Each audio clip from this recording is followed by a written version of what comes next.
Many of us, when we were children, spent our first days as video gamers pouring our time into one of the singular most influential genres in gaming, platformers. I remember staying up way too late into the night playing Super Mario 64, Ocarina of Time, and of course, Banjo-Kazooie. These games defined a generation of gaming, in a sense. While the NES and SNES were comprised of a lot of side-scroller goodness, the Nintendo 64 and PlayStation era was heavily platformer-based and helped pull in a new generation of gamers that became exposed to whimsical plots layered with engaging gameplay. Turn-based games were also on the rise, with games like Final Fantasy VII and Paper Mario leading the path. But even so, platformers reigned king over them all. First-person shooters were just starting to come into the industry, with releases such as Doom and Turok, so most of the attention from that time was on the 3D platformers. So why then did platformers die as AAA titles? When was it that the gaming community shifted from Spyro and Crash Bandicoot to Call of Duty? And why did they lose their appeal to growing gamers? There are a million different ways to answer that question, with a million outliers that come with it. Game companies wanted to immerse their players in realistic graphics. An aging user base didn't want to play cartoonish games. You can't pair a DLC with an unfinished platformer, and the list just goes on and on. But the fact of the matter is that platformers just haven't been the same since the turn of the century. Nintendo has continued to release excellent 3D platformers throughout the years, with games like Super Mario Sunshine, Super Mario Galaxy, and Wind Waker, but Nintendo is expected to release this kind of content these days. It's what Nintendo fans have come to love about them, or one of the things at least. Plus, game companies know that you can't really compete with Nintendo at its own game, so to speak, so they haven't even tried to touch that with a 10-foot pole. And that's a part of the issue.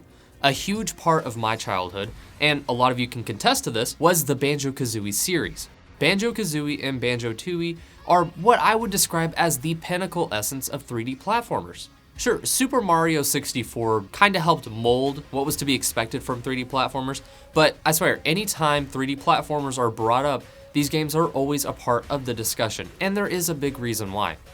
If you remove the nostalgia glasses and look at the game objectively, what do you see? You see a game where you control a cartoon bear and bird. You have a nemesis, Grunty the Witch, and your goal is to rescue Banjo's sister, Tooty, from the witch. To do this, you have to traverse many different levels and solve puzzles to advance the next section of the game and advance the plotline. Yeah, a lot of games do this. They even do it on mobile games these days. But the fact is that they have a conflict of interest in the plot and make you traverse levels to advance the plotline, ultimately solving the big old problem.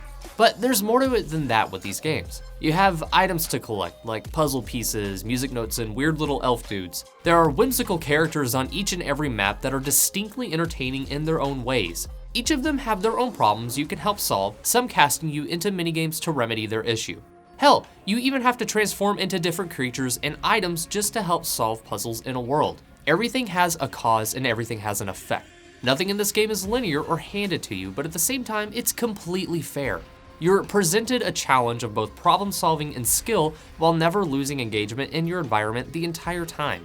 There is always something to do and always someone to talk to. And Banjo-Kazooie wasn't the only instance of this. Banjo's more mature counterpart, also developed by Rare, was Conker's Bad Fur Day, and had all the same whimsical, entertaining gameplay as Banjo does, but just a little more mature, to say the least. But the engagement, challenge, and variety was still there. The Spyro games were an excellent series that cast you as a little purple dragon with big aspirations to rescue his fellow dragons from the vile, nasty Nork. Glover, a lesser-known platformer, put you in the shoes, so to speak, of a glove come to life whose goal is to revive his master and stop his villainous evil glove brother by completing challenging puzzles and levels by manipulating his toy ball with magic into other balls, like a bowling ball or a crystal ball, to move on in the game. So what do these games have in common? You gotta rescue someone and defeat an evil entity. Then why were they so popular if it's that basic? It's because of the engagement you got from the characters, the challenge you got from the worlds you went into, and the thrill and intrigue of capturing every secret in the game, on top of just plain kick-ass level and art design throughout. But again, the turn of the century just had a different idea for the gaming community, and platformers weren't really included in the formula. Game developers wanted to appeal to a maturing and expanding audience, and with the release of the Xbox, first-person shooters skyrocketed into popularity and effectively took control of the market and pushed platformers into the shadows. This, coupled with Xbox's seamless integration with their Xbox Live online service, introduced competitive gameplay to what was once a casual fanbase and paved the path for games like Halo and Medal of Honor to reign supreme. My name is Chuck. You cool, dumb master? This has been going on for years since then, as we're all familiar with Call of Duty and Battlefield, and besides Nintendo and indie platformers, the genre has, for the most part, stayed in the limelight. Sure, we've gotten some great 3D platformers since then, like Psychonauts, Alice Madness Returns in the Jak and Daxter series, but the genre hasn't returned to its former glory in the late 90s. Indie developers have done a great job of keeping the genre floating, however. We've had titles like Super Meat Boy, Braid, and Owlboy that continue to appeal to a large audience, and honestly, without indie studios creating these games, platformers might have died off many years ago, even if they are just side-scrolling platformers. But it hasn't been enough to get the entire market engaged with these types of platformers, especially since most of them are 2D. We all know the market is extremely oversaturated with 2D side-scrollers right now. Even through the years of FPS games dominating and 3D platformers getting shoved in the background, I think they're gonna come back in a big way soon. In fact, I think 2017 is going to be the rise of 3D platformers. Yeah, I know that's a pretty inflated statement, but I genuinely think it's gonna happen. Not to say gamers are getting sick of first-person shooters per se. I mean, the top 10 selling games from 2016 would tell you that much, but I feel like people are wanting something different to try out. It's kind of like one of those you don't know you want it until you see it type situations.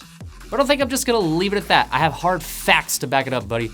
Well, more like heavily researched opinions, but you know what, whatever. As many of you probably already know, the Banjo-Kazooie series died for a lot of fans after Microsoft took over the IP and released Banjo-Kazooie Nuts and Bolts. While the game itself wasn't necessarily bad, it wasn't what the fans of the series were expecting and universally condemned the game and Microsoft for ruining the series for them.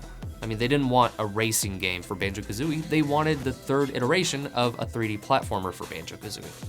The original team at Rare that worked on the Banjo-Kazooie series, as well as Conker's Bad Fur Day and Donkey Kong Country, saw their community of lifelong fans driven to grief for the series throughout the years as it became more apparent it was dead and decided to take matters into their own hands. Chris Sutherland, Gavin Price, Stephen Males, and other Rare alumni announced in September of 2012 that they were banding together to create a spiritual successor to Banjo-Kazooie, and a few years later announced their Kickstarter for the project, named Yooka-Laylee, and their new studio called Playtonic Games. Within 40 minutes of the Kickstarter going live, 40 minutes, the project was fully funded and then some, and it made it obvious that people were absolutely itching for this game to be made. But why? Why did so many people throw their money at this spiritual successor to a game that they played over 15 years ago? Why was something they hadn't even seen played yet so supported so quickly? That's actually pretty easy to answer. These people, more than likely longtime fans of the games made by Rare, want the same feeling they had playing Banjo-Kazooie as kids and other platformers. They wanted that experience again. They want to be cast into a new, whimsical world riddled with puzzles and problem solving and have new and different characters and entities to interact with.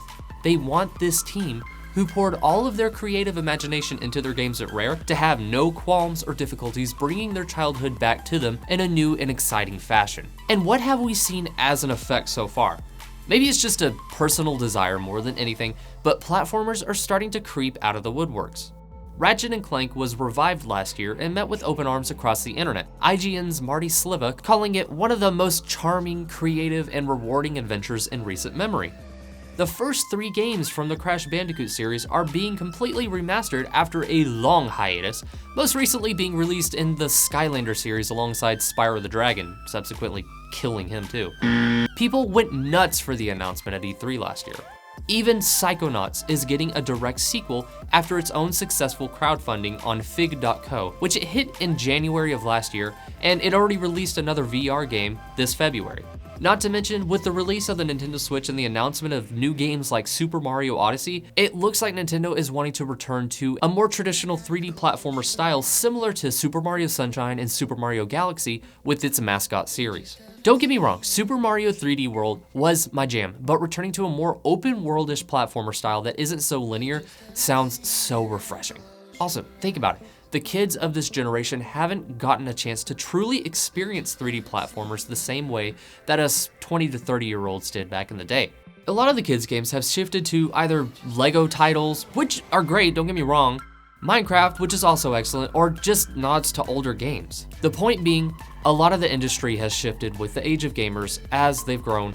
Thus, we've gotten more mature games these last few years and not as many for kids to try out. When kids get a chance to play Yooka-Laylee, they're going to want more of it. They're not gonna have the same connection with 3D platformers a lot of us older people do, so it'll be a new experience for them unless they play the originals. But that's just the beginning. On top of these AAA platformers coming out, more indie studios are prepping to release proper 3D platformers as well. One of the most anticipated is a game called A Hat in Time, developed by Gears for Breakfast and was originally kickstarted back in May of 2013, and they have been diligently working on the project ever since, releasing update videos of their progress to backers since then. From the looks of it, A Hat in Time is a 3D platformer through and through, just the way you remember them. Another great game that came out on February 1st actually, is a game on the Xbox One called Candleman. Starting out as a small project by Spotlighter, a small indie dev out in Beijing, China, the appeal of the puzzle solver is that you only get 10 seconds worth of light to traverse the somber world you're cast in, bringing a quicker form of problem solving to the table than with traditional puzzles. A game that nods itself to Ratchet & Clank and Jak and Daxter, Skylar and Plux gives you another duo to take control of and traverse a tropical island that oozes platformer appeal.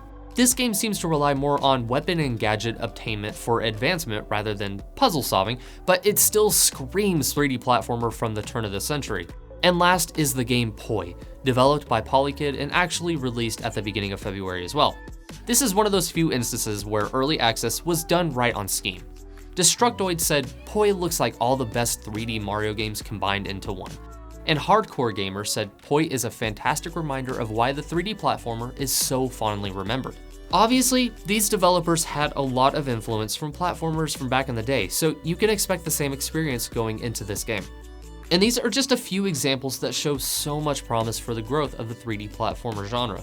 From becoming the pinnacle of gaming in the mid to late 90s to being seemingly shoved into a box before the emergence of a new era of gaming, 3D platformer is going to make a big comeback, and Playtonic's Yooka-Laylee is at the forefront of what's in store for old and new gamers alike. So, do you think 3D platforming is going to take back its spot in the gaming world, or is Yooka-Laylee just gonna fizzle out as fast as it was hyped up? Please let me know down in the comments. And remember to like and share our video and subscribe to our channel to check out some of the gameplay of when Yooka-Laylee drops. You're watching PvP Live.